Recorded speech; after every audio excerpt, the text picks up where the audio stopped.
It is HYDN 6408 to 7208 for Leticia Rival Australia goes to fifth place with pink.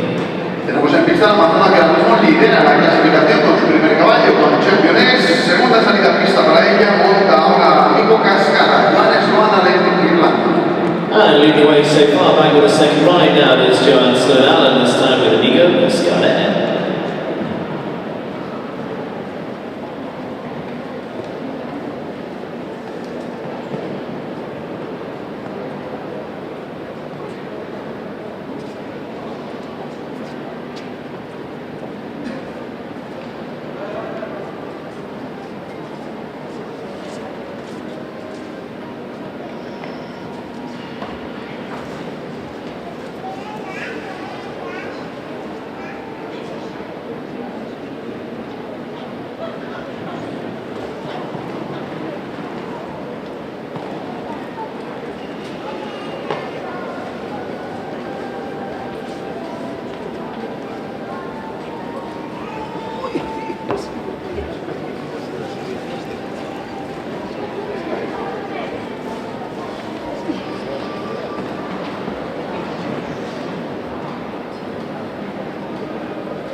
Número 6, sin perder mucho tiempo, Johannes Van Allen con su segundo caballo termina